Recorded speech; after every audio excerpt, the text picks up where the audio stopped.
Oh, si j'arrive à suivre jusqu'à la fin de l'ERG, c'est un miracle. Bonjour, bonjour à tous et bienvenue aujourd'hui pour ce nouveau Confesse vidéo. Aujourd'hui, le jour pas 39 à 41. Oh là là, j'ai même pas changé ça, mais voyez la fatigue là qui commence à se faire ressentir à cause de la Covid attitude. Oh, voilà, voilà. Non, merde. Oh, j'ai même pas réussi à taper comme il faut. 42, voilà. Du jour 42 au jour 44. Je suis Lange, on est actuellement pour information au jour 47, donc on se rapproche très largement J'ai rattrapé mon retard, on va dire ça comme ça. Tout simplement. Aujourd'hui du coup, ce chapitre 12 qu'on va parler, voici un... Waouh, il est vraiment énorme ce sommaire par contre. On va commencer par parler du trio Lange, Boba, Tislin, ensuite on parlera de l'épreuve labyrinthe maudit. On enchaînera avec le demi-vote du contrôle qui aura dicté plus ou moins cet épisode. On continuera avec la fameuse déchéance de Matt qui s'est passée à l'ouverture du conseil, Crimson Raven qui sera en cinquième partie, et on finira en discutant un peu de la suite de l'aventure avec un F3 ou un F2 pour l'interrogation. Bref, c'est parti, je suis Lange, et on est parti pour un long confesse vidéo, et on commence tout de suite avec la première partie, le trio Lange, Boba, Tislin. Alors comme je l'ai dit lors des précédents confesses, oh, et que je vais vous le re-expliquer sur ce confesse, il y a clairement une jolie alliance qui s'est formée entre moi, Boba et Tislin. Et pas juste une alliance, c'est plus un rapprochement nécessaire pour la suite de l'aventure. Moi et Boba parce qu'on s'entendait très bien, et Tislin parce que il était un peu visé à l'époque, et aujourd'hui, s'il veut pouvoir avancer, s'il veut pouvoir potentiellement gagner, il doit prier pour un F2 en ma compagnie. Et donc du coup forcément ça nous rapproche moi et Tislin, et comme il est proche également de Boba qui l'avait sauvé avec son idol il y a de cela quelques chapitres, enfin beaucoup de chapitres, c'était à l'émission de Zelek pour rappel, du coup ça fait un joli petit trio, mais un trio comme je vous l'ai dit qui était lors des premières converses qui n'était pas forcément extrêmement voulu de base. Nous à la base quand on avait récupéré Tislin suite à la merge et surtout suite à l'élimination de Thiago, c'était surtout pour avoir un vote de plus pour nous assurer un avantage pour la suite de l'aventure. On n'avait absolument pas prévu d'aller aussi loin en sa compagnie. Et en fait, on ne serait pas allé aussi loin en sa compagnie si le reste du cast nous avait ouvert des portes sur des moves, nous avait ouvert des possibilités de jeu en leur compagnie. Et du coup, bon, on est resté unis jusqu'à maintenant, en fait. On est resté... Et encore pour ce chapitre-là, puisque on n'a aucun intérêt d'éliminer Tislin aujourd'hui. On a beaucoup, en tout cas moi et Tislin, on aurait plus d'intérêt à voter Boba, mais Boba et moi n'avons moins d'intérêt à éliminer Tislin. Tout ça pour dire que du coup ce trio s'est formé plus ou moins au fur et à mesure de l'avancée de l'aventure. Plus en plus on voyait que les gens ne nous faisaient pas confiance ou ne voulaient pas avancer en notre compagnie. Et ben, plus on voyait ça au fur et à mesure de l'aventure, et plus bah, ça nous rapprochait les uns mutuellement. Il faut vraiment imaginer ça comme, je sais pas, une espèce de galaxie de liaison, où en gros, tous les aventuriers sont des points dans cette galaxie, et la distance entre ces points est plus ou moins grande en fonction du niveau de confiance.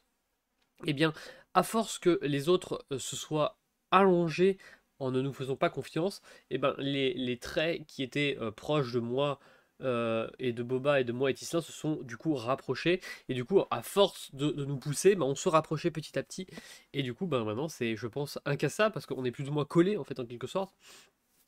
Du moins c'est incassable, je pense pas, puisque voilà, Boba, même si je lui fais extrêmement confiance, je sais qu'il est tout aussi dangereux, et ça va être un des énormes débats pour le F4 et même pour le F5, F5, F4, voire le conseil du F3. On en reparlera en la fin de partie. Donc du coup ça va être toute une réflexion autour de ça qui va être très intéressante, et je pense qui va dicter principalement cette fin d'aventure de est-ce que on décide de lâcher Boba avant un potentiel move F3. Mais ça dépendra bien évidemment de qui va être ému lors des épreuves et de comment va avancer le jeu en fait, tout simplement. Du coup, deuxième partie, on va parler de l'épreuve Labyrinthe Maudit, une épreuve assez originale, et j'avoue que je vais pas vous le cacher, c'est mon épreuve préférée de cette orgue. de très loin. De très très loin, c'est mon épreuve préférée. Euh, le concept de cette épreuve, c'était très simple, c'est qu'on était dans un labyrinthe, et l'objectif c'était qu'on devait faire une suite de déplacements afin d'atteindre la sortie. Donc on devait tout simplement écrire tous les déplacements afin d'atteindre cette fameuse sortie. On devait atteindre une clé, et à cette clé nous indiquait un endroit de sortie, et si on sortait, on gagnait. Et à savoir que sur ce parcours, il y avait des cases de couleurs qui avaient plus ou moins des bonus ou des malus. Il y avait des cases qui faisaient faire plus 30 dans notre timer. Il y en a qui, donc du coup, l'objectif, comme c'était l'objectif de sortir le plus vite, ben, on perdait 30 secondes en quelque sorte. Il y avait des cases qui nous faisaient des moins 30, donc qui nous faisaient gagner du temps. D'autres qui nous permettaient de passer à travers les murs. D'autres qui permettaient de se téléporter.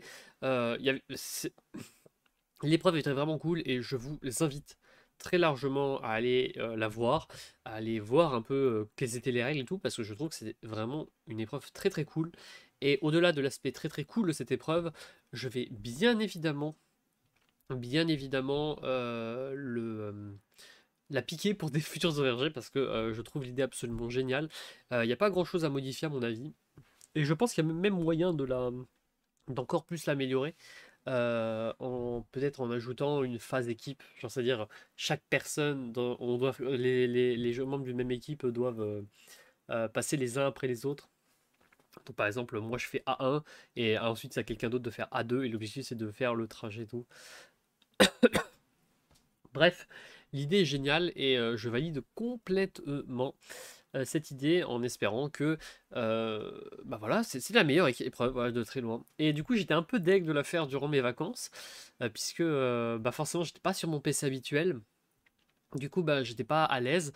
Il faut savoir que mon écran de PC portable que j'avais durant les vacances est un écran qui est très éclairé, genre très flash. Et du coup, les lignes et les colonnes sont un peu pas très visibles en fait. Et du coup, j'étais très régulièrement obligé de passer mon doigt pour revoir et ça m'a fait perdre mais un temps monstrueux de faire ça. Mais j'ai dû perdre 2 minutes facilement rien qu'en mettant mon doigt parce qu'il y a certaines fois où j'étais en mode dans mon doigt, ah putain, mais je suis pas sûr et je refais. Et du coup, j'ai perdu trop de temps à faire ça en boucle. Euh, j'ai également fait une petite erreur sur la fin du labyrinthe où malheureusement la ligne tout en haut, c'était pas la ligne 1, c'était la ligne 2. Et en fait, en croyant que c'est la ligne 1, je suis passé à travers un mur et j'ai perdu 5 minutes avec ça. Parce que du coup, ça m'a décalé pendant quelques tours. Je m'en veux pas mal du coup parce que j'ai totalement foiré mon épreuve. À mon avis, j'aurais pu la gagner largement. Clairement, clairement, clairement. Je pense que c'est ma plus grosse déception, c'est que cette épreuve, si j'avais été chez moi, je l'aurais gagné cette épreuve. Je pense sincèrement que je l'aurais gagné parce que j'aurais été plus à l'aise, j'aurais eu plus de facilité à avoir la grille et j'aurais surtout eu plus de facilité à bien sûr faire l'épreuve en elle-même. Donc voilà, sans doute la meilleure épreuve. J'ai rien à dire, j'ai pas de modification à mon avis à faire parce que l'épreuve est très très bonne. Euh, Peut-être juste le coup des petits défis par-ci par-là genre il y avait une case où si on allait dessus, il y avait un défi qui nous permettait d'enlever 2 minutes. Je pense que ce n'est pas nécessaire pour rendre l'épreuve intéressante. Donc voilà. Donc voilà, l'épreuve était très cool, j'ai passé un très bon moment, c'était pas, ça a duré 30 minutes, c'était bien. C'était vraiment une très bonne épreuve et je la valide complètement. L'information à noter, c'est que je finis deuxième de l'épreuve. Voilà, ça montre à quel point j'étais bien. J'ai perdu très largement puisque c'est Svalk qui gagne, mais alors extrêmement bien cette épreuve. Je crois qu'il finit avec 5 minutes d'avance, donc genre. Donc 3 à 4 minutes, je sais plus. Mais en tout cas, il finit bien largement en première position. J'avais fait mes calculs et genre je crois que si j'avais pas fait l'erreur et si j'avais gagné, si j'avais pas eu ces problèmes de ligne que je voyais pas bien, je gagnais l'épreuve. J'avais fait des calculs. Parce que du coup, ça me faisait gagner 6-7 minutes et c'était le temps nécessaire pour passer première. Donc un peu frustré, un peu frustré. Juste avec mon erreur, dans tous les cas, ça ne passait pas. Donc dans tous les cas, je ne pouvais pas la gagner. Donc GG Svalk qui est vraiment trop fort sur cette épreuve et qui du coup fait chier tout le monde puisque le fait que Svalk gagne, sachant que c'est l'un des derniers gros, très gros joueurs du cast restant, qui peut potentiellement gagner sans aucune difficulté, du coup c'était ça faisait chier parce que ça aurait été un vote assez safe pour le conseil, un vote assez normal et malheureusement il n'aura pas lieu. Du coup, voilà. Troisième partie, le demi-vote de contrôle. Pour rappel, comment ça te rappeler, c'est la dernière fois que je vais vous le rappeler, puisqu'on est en F6. Et qui dit F6 dit le dernier conseil où on peut jouer le demi-vote. Donc il va forcément être joué dans ce conseil. S'il n'est pas joué, ben, c'est fini. Donc dernière fois que je vous en parle, ce fameux demi-vote qu'on traîne depuis maintenant l'élimination de Miss Fortune, il y a 3 chapitres de cela, je crois. Oui, c'est ça. 3 chapitres de cela. Un demi-vote qui nous permet, quoi qu'il arrive, d'avoir le contrôle du vote, puisque moi, Boba, Tisla, on va forcément voter ensemble. Du coup, on a un vote automatique, c'est-à-dire qu'on a forcément 3 votes. Et du coup, avec le demi-vote, on prend forcément le contrôle du conseil. C'est pour ça que j'appelle ça le demi-vote de contrôle. C'est que c'est ce demi-vote qui nous permet, quoi qu'il arrive, de prendre le contrôle. Je fais full confiance à Tisla et Boba. Et ils ne nous trahiront, quoi qu'il arrive, pas, à mon avis. Et vous verrez ça plus tard. En tout cas, voilà, c'est comme ça qu'on valide quoi qu'il arrive le conseil et qu'on le contrôle automatiquement. C'est que il n'y a aucun risque en fait. Il n'y a vraiment aucun risque. Bien évidemment, notre objectif ce n'est pas juste de faire un 3-3 plus un demi-vote. Si on peut faire un 4-2, pourquoi pas, hein, ça peut être cool. Mais il est, quoi qu'il arrive, si ça part en couille, si par exemple la personne qu'on voulait voir avec nous abandonne, on passe quoi qu'il arrive le conseil et ça valide complètement du coup l'élimination de la personne qu'on veut viser.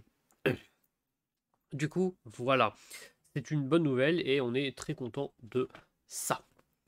Continuons avec quatrième partie. On enchaîne avec la déchéance de Matt. Qu'est-ce que ça veut dire tout ça? Qu'est-ce que ça veut dire?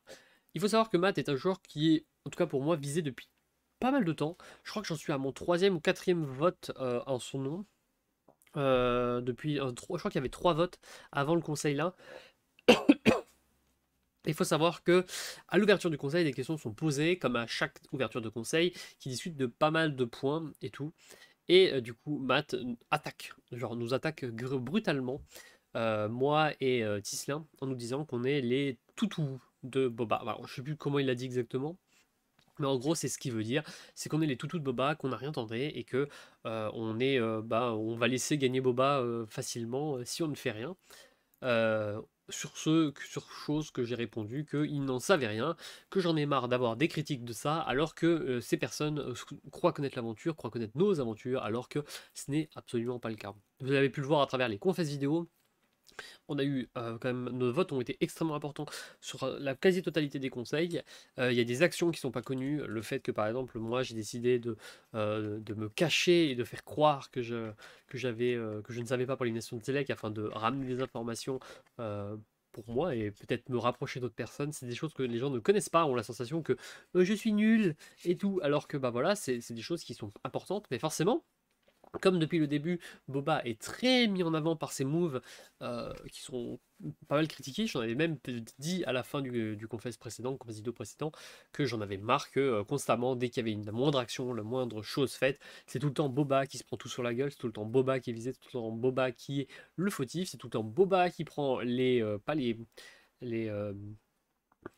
pas la couronne, mais les foudres du reste. Alors que non, c'était pas vrai, il n'y a pas que Boba. C'est pas que à cause de lui que vous en êtes arrivé là, c'est à cause de vous qui ne nous avez pas discuté avec nous, qui n'avez pas assuré vos places. Vous avez mal joué. Voilà, moi je sais que j'ai mal joué à certains points. Je sais le très bien, eux ne sont pas capables de s'en rendre compte, et c'est le cas de Boba qui je trouve a OTTN en violence. Il faut savoir que sur ce conseil, le vote était plus ou moins dicté, c'est-à-dire qu'on se voyait bien voter Matt avec l'immunité de Svalk. Pourquoi éliminer Matt alors qu'on pourrait éliminer Mucus? Parce que Mucus nous avait aidé lors du présent conseil, et en vrai c'est un bon allié, donc on n'avait pas envie non plus de retourner contre lui immédiatement, on avait envie d'avancer avec lui afin de pas qu'il se retrouve contre nous bêtement dans le jury. Là au moins, en attendant un autre tour où on serait obligé d'éliminer, on reste en bon terme avec lui, et pour le jury c'est important. C'est un peu du jury management pour le coup sur ce point-là. Alors que Matt est un vote plus ou moins clair. Zvalk, quoi qu'il arrive, aurait été visé si il n'avait pas été immunisé. Du coup, on vote Matt, qui est l'autre personne qu'on veut éliminer depuis longtemps et qui mérite. C'est une personne formidable IRL, mais au sein du jeu, j'aime bien dire que c'est une personne que je déteste. Ça fait une espèce de rivalité, une pseudo-rivalité entre moi et Matt, puisque ben, j'en suis à je ne sais pas combien de votes sur son nom, sur son cul. Et du coup, ben, forcément, à la base, c'était parti pour faire un 3-3, ça veut dire avec 3 votes Matt et 3 votes, je crois que c'était Boba qui était visé. Et au final, Matt, lors de ce conseil, a vraiment été très agressif en fait. Il a vraiment été très agressif. Il y a aussi eu des actions derrière que je n'ai pas plus d'informations que ça à donner. Mais là, il a été très agressif en tout cas sur le sur la globalité en fait. Et du coup, bah forcément, il s'est passé un truc incroyable, c'est que Mucus a commencé à douter de s'il votait Boba et s'il ne nous suivait pas finalement sur Matt. Un choix qui est presque logique vu comment il a été agressif lors du conseil. Et du coup, lors du conseil, qui est cette cinquième partie, qu'est-ce que j'ai voté? Eh ben j'ai voté Matt. Bravo, vous avez suivi. J'ai voté Matt. Alors Matt, une nouvelle fois, bah voilà, je pense que j'ai déjà donné toutes les explications au fur et à mesure de qu'on fasse cette vidéo. Je vais les re-expliquer rapidement, mais en gros, étant donné que Zvalk est immunisé, il me faut viser des personnes de... Pas, je ne veux pas viser non plus mes personnes de confiance, des personnes avec qui je veux avancer. Il faut se rendre compte que si j'élimine un Boba, si j'élimine un Tislin, ça se retourne contre moi lors des prochains conseils. Donc je ne peux pas bien évidemment voter Boba, qui est un vote sûr avec moi en fait. Ça serait totalement débile de ma part. Du coup, j'ai décidé, malheureusement pour toi, de t'éliminer, Matt, puisque tu es la dernière personne finalement qui reste à éliminer, étant donné que Mucus, je ne peux pas l'éliminer après l'aide qu'il nous a apporté lors du précédent chapitre. Et surtout parce que Mucus est peut-être un peu moins visible que d'autres et a fait un peu moins de choses, donc il y aurait potentiellement aussi plus de facilité de gagner contre lui. Voilà. Et du coup, lors de ce conseil, qu'est-ce qui va se passer? Et bien tout simplement, les votes vont sortir. Bien évidemment, 4 votes Matt et 2 votes contre Boba. À savoir que du coup, j'ai joué mon demi-vote contre Matt. Malheureusement, il n'a pas été visible lors du conseil, mais il avait été annoncé, puisque dans l'urne, il y avait 7 bulletins. Et malheureusement, que 6 ont été visibles. Même pas, je crois qu'il y a... Si, il y en a 6 qui ont été visibles. Et du coup, l'ultime bulletin, mon demi-bulletin, n'aura pas pu jouer vraiment quelque chose. Un peu à la fois déçu de ne pas l'avoir vu, en même temps contente, parce que Matt sort. Et c'est une personne que je voulais voir sortir depuis bien longtemps. J'aime pas sa façon de jouer, mais bon, voilà, c'est une personne qui a quand même fait une très jolie aventure, qui s'en sort de très loin, puisqu'il avait été visé très très tôt dans l'aventure, et réussir à aller jusqu'au F6 en étant visé aussitôt, c'est incroyable. Je sais pas combien il a de bulletins à son nom, mais je suis sûr qu'il doit en avoir pas mal des bulletins à son nom, dont le cher Matt. Je crois que ça doit être certainement l'une des personnes les plus votées de la saison, à mon avis. Donc voilà, Matt qui sort, une bonne nouvelle, mais du coup arrive la suite de l'aventure, parce que forcément, avec l'élimination de Matt, on a définitivement un contrôle complet de l'aventure, on n'est plus que 5, dont moi, Boba, Tislin. Donc le prochain conseil normalement se passe tranquille, à part Idol, bien évidemment, à part Avantage, puisque les F5 sont connus pour être les derniers conseils où on peut jouer des avantages. Donc c'est le dernier vrai conseil à laquelle on peut utiliser un avantage. Et du coup, la question commence à se poser pour moi et Gislain qui avons de grandes chances aujourd'hui d'atteindre le FTC, FTC A3 ou FTC A2. Il va falloir du coup maintenant en discuter de savoir qu'est-ce qu'on veut en fait, qu'est-ce qu'on veut. Parce que le problème c'est qu'aujourd'hui on est dans une situation où moi et Gislain a peu dur, c'est-à-dire qu'on est les personnes vues comme les moins joueurs, ceux qui ont plus suivi les fameuses GOAT avec un petit G, un petit O, un petit A et un petit T. Qui à mon avis sont plus ou moins valides sur certains conseils, mais pas sur tous. Il va falloir défendre notre cul et forcément un F2 nous serait plus profitable puisque moi contre Tislin, une victoire est totalement possible pour moi. Ah, je le dis, si le F2 si c'est un F2, moi et Tislin avons de grandes chances de l'emporter. Et ça serait sans doute la plus belle chose qui pourrait arriver, un F2. Malheureusement, un F3 serait catastrophique pour nous, puisque un F3 annoncerait une troisième personne dans notre compagnie. Donc avec les personnes qui restent, ça ferait soit Zvalk, soit Boba, soit Mucus. Et clairement, sur les trois, on n'a aucune chance de gagner. En fait, quelle que soit la personne, on n'a aucune chance de gagner. Alors oui, il y a Mucus qui dit non, c'est pas sûr et tout. Moi, je pense que si, c'est sûr. C'est même complètement sûr que ça pourrait arriver. Donc, donc voilà. Ça va être compliqué. En fait, le souci, c'est vraiment que je sais que je vais l'atteindre le FTC. J'y crois vraiment. Genre, ma seule manière de ne pas l'atteindre serait que au F3, ça soit Zvalk qui soit immunisé. Alors que ça veut dire qu'on aurait gardé Zvalk et que Zvalk au F3 soit immunisé. Et là, les votes pourraient tourner sur moi puisque Zvalk a plus de chances de gagner contre Tislin que de moi, même s'il gagne contre l'un ou deux. Voilà, c'est la seule manière pour moi de ne pas atteindre FTC, c'est s'il y a un F2 et que Zvalk gagne l'immunité au F2. Voilà. Mais sinon voilà. Sinon, voilà, mon atteint au FCC est plus ou moins assuré. Bah, ça, faut savoir que je vais commencer certainement à écrire. Bah déjà, mon discours du FCC, même si je suis pas sûr encore de ma place, je préfère commencer à l'écrire. Faut que je commence à réfléchir à comment tourner mes phrases parce que va falloir que je défende mon aventure et c'est particulièrement difficile de défendre une aventure quand les gens pensent que tu n'as rien fait. Donc voilà. Mais j'espère gagner. Je suis très content de mon parcours. Euh, c'est incroyable de dire qu'on a atteint F5. Ah oui, information importante. On va dire on a fini ce qu'on fait, donc on arrive en conclusion. Information importante pour cette conclusion. Sachez que mon record est battu. Voilà, mon record en ORG est battu. Mon précédent record était F6. Ça va finir en 6ème position. Là, du coup, je suis F5, donc mon record est battu. Par contre, en termes de performance, c'est mon F6 qui reste meilleur parce qu'il y avait plus de joueurs lors de la saison LKS5. Et du coup, ben, je crois qu'il y avait 20 joueurs, il me semble, lors de la LKS5. Du coup, mon F6 a une bien meilleure performance puisque du coup, c'est 14 personnes éliminées, alors que là, il n'y en a que 16 des personnes. Du coup, en arrivant F5, j'ai éliminé que 11 personnes. Donc, proportionnellement, si je veux réussir à faire mieux proportionnellement, genre par rapport au nombre de joueurs, je suis censé faire F3. Voilà, sachez-le, c'est une information, je suis allé faire les calculs. Si je veux faire mieux que mon F6 en termes de proportion, je dois faire F3. Donc voilà, c'est possible, mais c'est dur. Voilà. Donc voilà, sinon c'est tout. Merci à tous de m'avoir suivi en fait sur cette grande aventure, sur ce nouveau chapitre, un chapitre que j'ai beaucoup aimé. J'aime beaucoup les derniers chapitres qu'on a eus. C'est des chapitres qui tournent pas mal, même les chapitres où l'animation de Miss Fortune, c'est des chapitres où c'est dur, mais c'est plaisant à suivre, c'est vraiment à voir comment le jeu tourne. Là, cette fois-ci, le jeu tourne vraiment en ma faveur et celle de Tislin, donc c'est d'autant plus plaisant.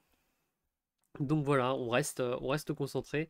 On verra ce que ça va donner, bien sûr, le chapitre 13 qui est le F5, c'est assez dur. Plus on s'approche du F5, plus on s'approche du FTC, plus les conseils vont être durs, puisqu'on va devoir éliminer des personnes qu'on apprécie. Mucus est une personne que j'apprécie beaucoup maintenant. Boba est aussi une personne que j'apprécie. Tisla est une personne que j'apprécie. Svalk, même si c'est un peu la personne à battre, ça reste un incroyable personnage de cette saison. Et donc voilà. Sur ce, merci à tous de m'avoir suivi. Et on se retrouve tout simplement ben, pour le prochain Confess vidéo. Ah, c'était l'enjeu aussi pour vous servir. Salut à tous!